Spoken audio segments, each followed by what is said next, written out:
A strike has been averted. There was a lot of pressure to avoid that strike as employees were threatening to walk off the job ahead of Friday's World Cup match between the U.S. and Paraguay if their demands were not met. Good morning, everyone. Thank you for joining us. I'm Annabelle Sedano. So let's get right to that announcement. NBC4's Brittany Hope is live at SoFi Stadium. Brittany, this is a huge deal just days before the World Cup starts. Hi, Annabelle. This is really massive. This means that roughly 2,000 workers, and we're talking about cooks, bartenders, servers, dishwashers, they likely will not walk off the job before Friday's big World Cup game here. The union says they reached a tentative deal late last night. But I can say that this is a historic agreement.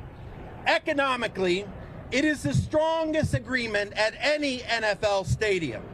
We won massive raises. Most workers will earn more than $40 an hour, and many will earn substantially more. Tip workers will see their pay increase by at least 30%. We won premium pay for the World Cup and the Super Bowl. Even after ratification, they will retain the right to strike if ICE or DHS threatens their safety.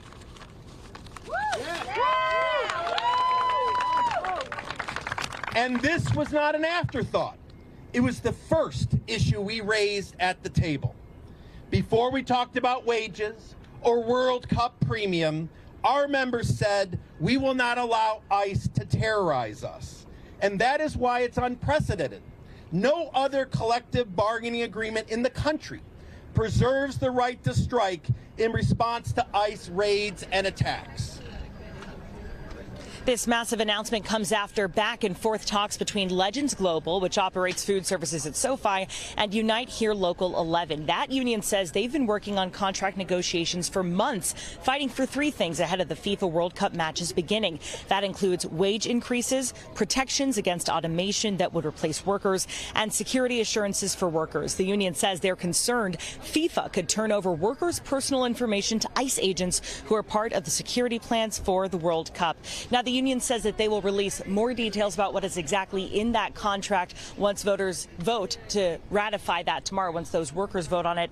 Now, minutes ago, as we were coming on air, we did get a statement from Legends Global that's part of this negotiation. They just told us that they are pleased to have reached an agreement with Unite Here Local 11, and they look forward to delivering an outstanding hospitality experience for fans at the World Cup. So that is the very latest out here for now. A strike tentatively averted. We're reporting at SoFi, Brittany Hope, NBC4 News. Yeah.